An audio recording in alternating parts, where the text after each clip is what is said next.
Tentando trazer em números, Planalto estima 45 mil pessoas em 7 de setembro na Esplanada. Gente, Planalto estima e a imprensa coloca à frente. Tu já imaginou? No ápice do governo Bolsonaro, o governo Bolsonaro estima. Ninguém ia levar a sério. Já a da direita, que tinha muito mais gente, você bate o olho, você vê, a defesa de Bolsonaro e da anistia reúne 42,2 mil pessoas, né? Apoio de Bolsonaro na Paulista. Aí o advogado de direito no Brasil diz, a cara nem treme. O mesmo comparativo envolvendo Metrópolis, a defesa de Bolsonaro da anistia reúne 42,2 mil. Tu vê aqui, né? Olha a imagem aérea. Aí corta para Brasília. 7 de setembro, segurança do Distrito Federal estima 80 mil pessoas em toda a esplanada. Rapaz, que viagem é essa, viu?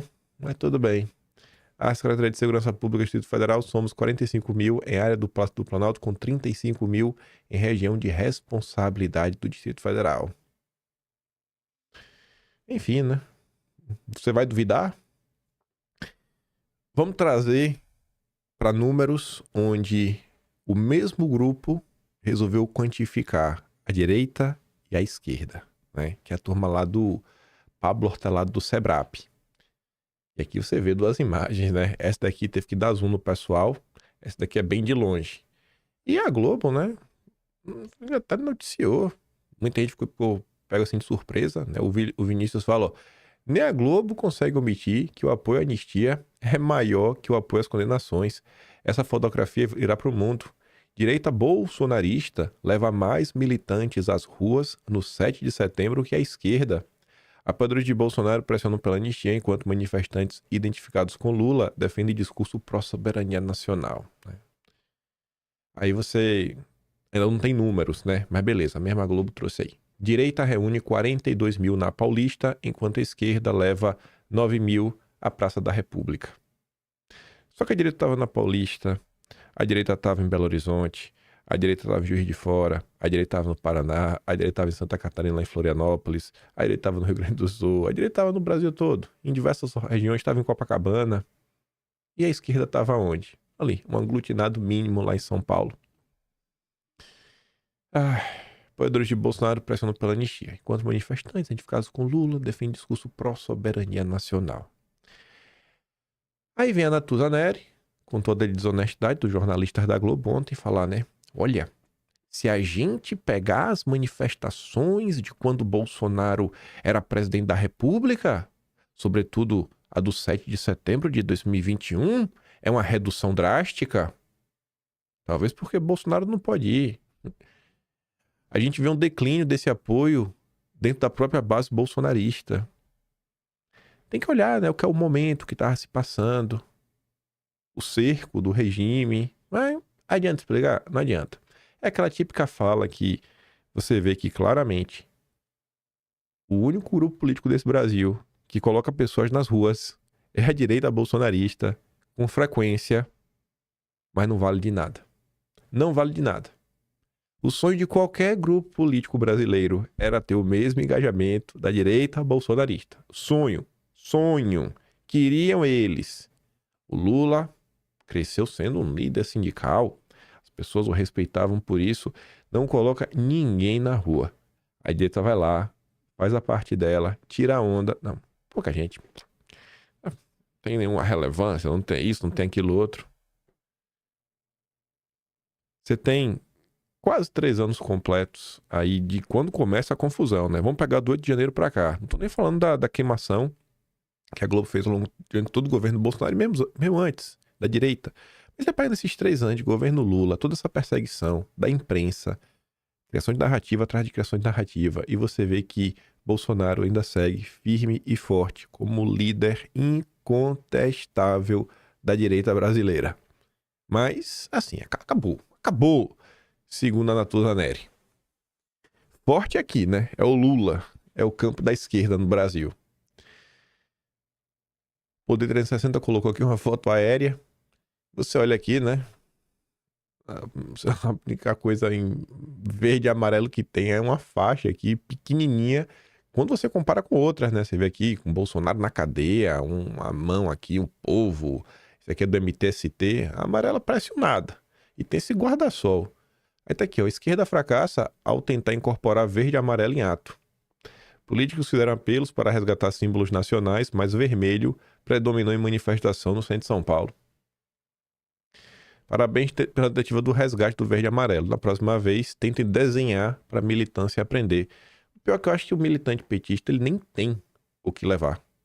Não tem nem o que levar para falar assim, não, eu aqui para representar. Não tem. Ele é capaz de nem ter uma camisa amarela, uma camisa verde de raiva que ele tem no Brasil. Indo para a parte do discurso de ontem, o discurso que mais chamou a atenção da imprensa, e eu acho que é fácil de entender, foi o discurso do governador de São Paulo, o Tarcísio.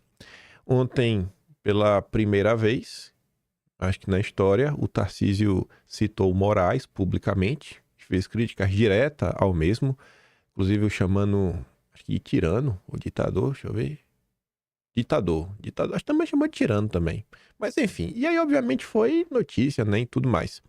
A Folha de São Paulo colocou aqui uma matéria com 7 frases de efeito do discurso dele, né, cotado para 2026, o governador de São Paulo chama ministro de ditador e defende anistia ampla e irrestrita. Você vê que as falas não tem nada demais para ser tratado como, meu Deus, olha como ele é radical, como é isso, né? E o que a imprensa adora de fazer com qualquer pessoa de direita que não reza a cartilha do regime.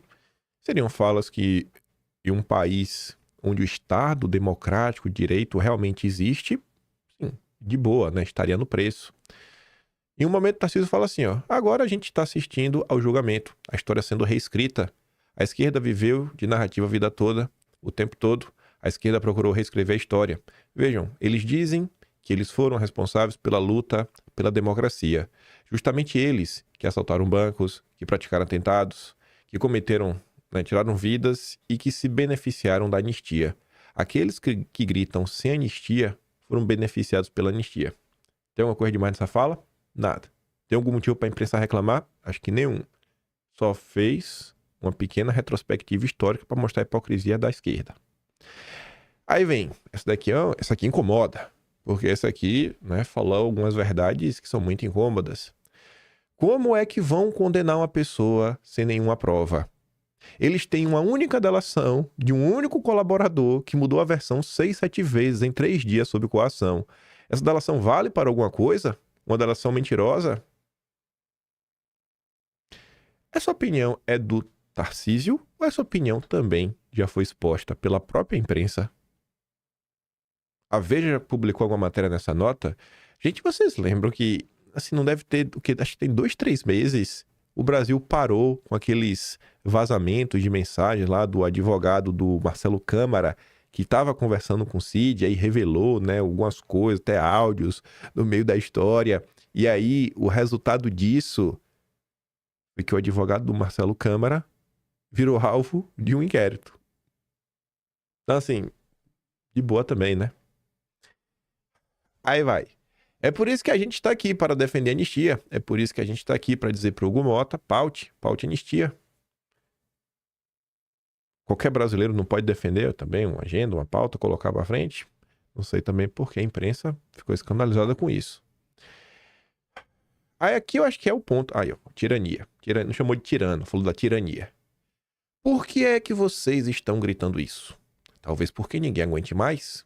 Ninguém aguenta mais a tirania de um ministro como Moraes. Ninguém aguenta mais o que está acontecendo neste país. Eu acho que ele está certo também nesse ponto, né? Depois, o bom juiz deve ser reconhecido pelo respeito, não pelo medo.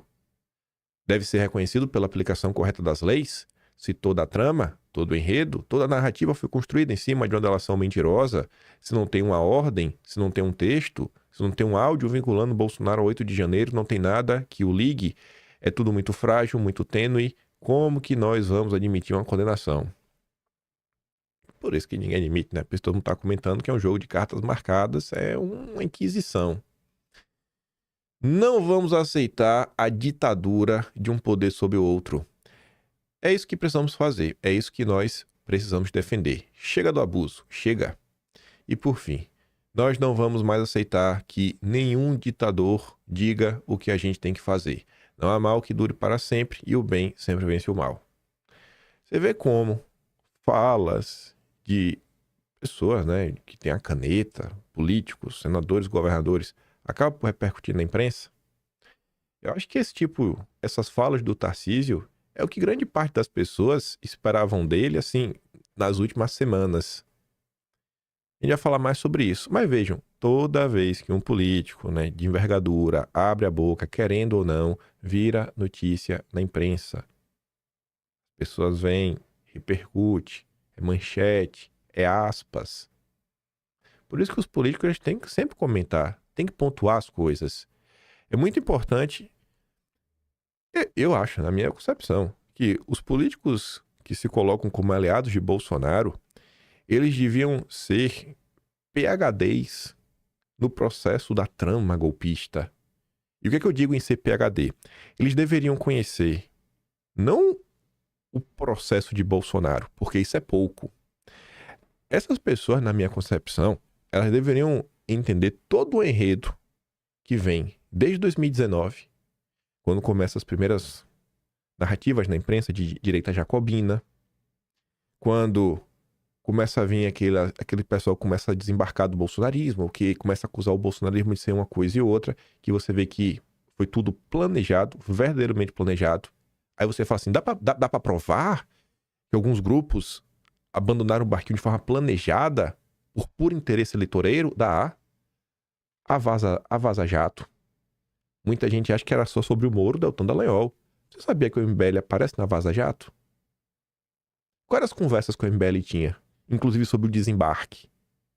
Aí você vai entrando no que foi acontecendo no segundo semestre de 2019. Eu acho que os políticos que se colocam como aliados, não estou falando só de governador, não. Todos os deputados, todos os políticos da direita do Brasil. Porque essas pessoas, vez ou outra, têm a chance de falar com a imprensa, de falar com pessoas que não têm ideia do que aconteceu no passado.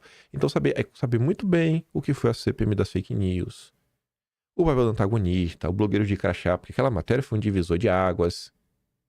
Aí, ver tudo que aconteceu no primeiro semestre de 2020, o Fique em Casa, como o Fique em Casa foi instrumentalizado para perseguir, o que foi a saída do Moro, as coisas estranhas da saída do Moro, a primeira busca e apreensão. Aí o segundo semestre de 2020 foi um Deus nos acuda, que aí foi o recrudescimento do regime, basicamente ali até o final de 2021, que começa realmente derrubada de contas, canais, busca e apreensão, desmonetizações. Aí vem em 2022, sabe? Tá na ponta da língua diversos casos concretos de censura, né, silenciamento, principalmente durante o período eleitoral, para chegar na trama golpista. E aí saber realmente vários dos pormenores, sabe? Tudo que mostra todas essas lacunas em relação à turma de Bolsonaro e 8 de janeiro, porque não dá para conectar uma coisa com a outra, narrativas que a imprensa fez, não só histórias que foram inventadas, mas você pega, quando teve o ato do 8 de janeiro, a Globo, olha lá, ó, a turma tocando terror, terroristas. Quando teve aquela questão lá em Israel, do 7 de outubro, lá em outubro de 2023, aí a mesma Globo tratava lá a turma do Hamas como, não, grupo político, né? O grupo extremista. Tá entendendo? Terrorista só o bolsonarista no Brasil.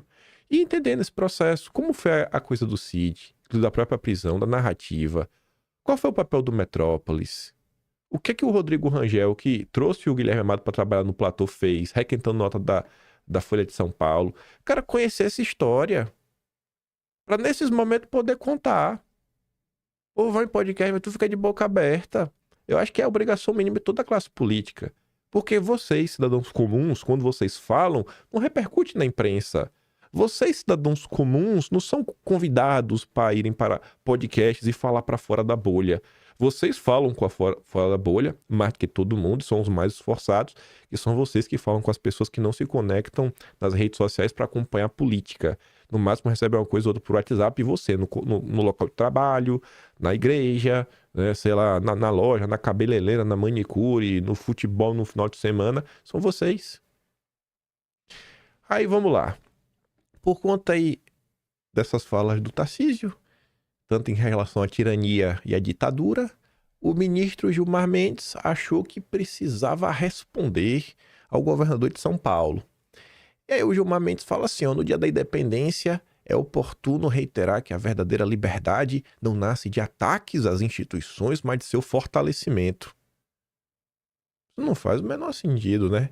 Porque só tem liberdade com instituições fortes. Você está falando que o mundo nunca teve liberdade. Assim, o mundo antes do Estado, da ordem da democracia liberal, nunca teve liberdade nenhuma. Era um cataclisma. Não há no Brasil ditadura de toga, tampouco ministros agindo como tiranos. O Supremo tem cumprido seu papel de guardião da Constituição do Estado de Direito, impedindo retrocessos e preservando as garantias fundamentais. Se quisermos falar sobre os perigos do autoritarismo, basta recordar o passado recente do nosso país. Aí vem, ó, milhares de óbitos no Fica em Casa, os imunizantes deliberadamente negligenciados por autoridades, ameaças ao sistema eleitoral, à separação dos poderes, ameaças, nossa, acampamentos diante de quartéis pedindo intervenção militar, tentativa de golpe de Estado com violência, aí vem toda aquela ladainha. O que o Brasil realmente não aguenta mais, né, são as sucessivas tentativas de golpe que, ao longo de sua história, ameaçaram a democracia e a liberdade do povo. Bom, ao longo da história, os golpistas são as pessoas que, inclusive, estão contra Bolsonaro. E, curiosamente, né, os golpistas históricos, eles todos estão contra Bolsonaro. É fundamental que se afirmar crimes contra o Estado Democrático de Direito são insuscetíveis de perdão. Ainda mandou indiretinha, não vai ter anistia nem indulto. Cabe às instituições puni-los com rigor e garantir que jamais se repitam. Tá vendo aí, né? Não vai ter anistia não vai ter indulto. A gente vai ter que ver como é que vai ser o posicionamento aí da classe política perante ao ocorrido. Aí a turma da Globo, né? Óbvio, foi correr para falar com os senhores ministros. Se tem alguém que acha que conversa com alguns ministros da turma da Globo.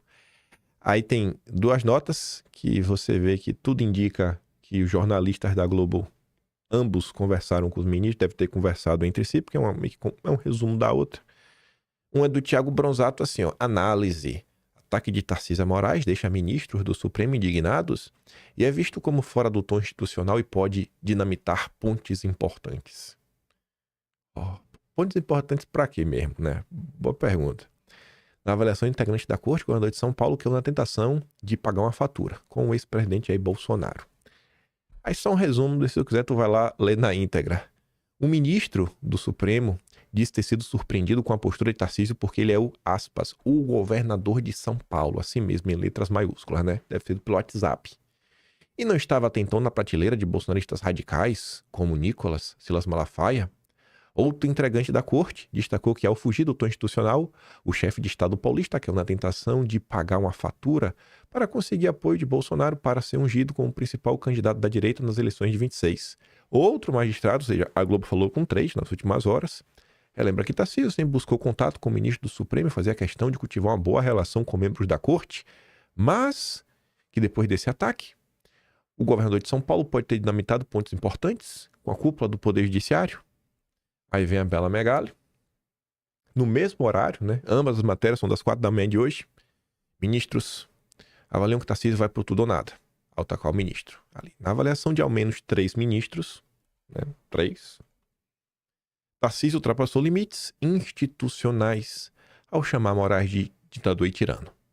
A leitura de parte de integrante do Supremo é que Tarcísio radicalizou sua fala para fazer gestos a Bolsonaro e sua base, na tentativa de se consolidar como candidato à presidência no lugar do capitão reformado em 2026. E esse é um ponto que está se discutindo bastante na imprensa e também se discute nas redes sociais.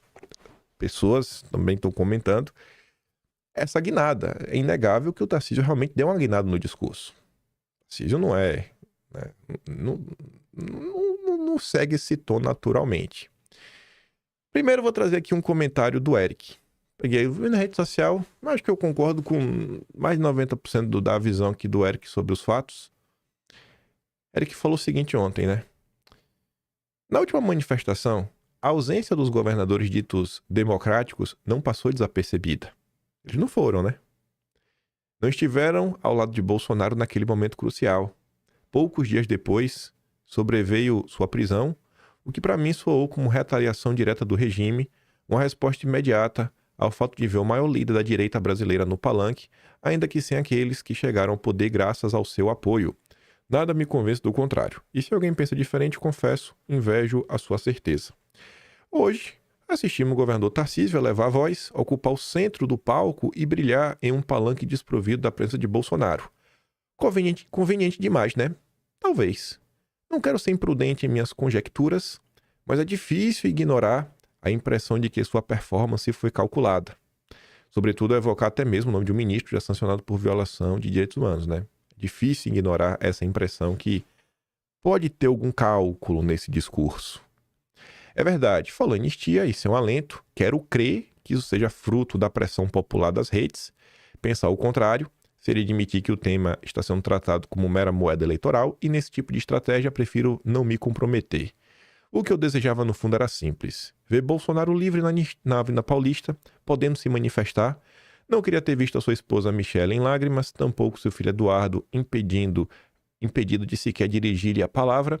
O ato foi grandioso, sem dúvida, mas o que verdadeiramente resplandeceu foram os milhões de bolsonaristas espalhados por todo o país, o povo em sua expressão mais viva. Que essa luta seja respeitada, assim como a vontade popular que a sustenta. Queremos Bolsonaro livre, elegível e anistia já.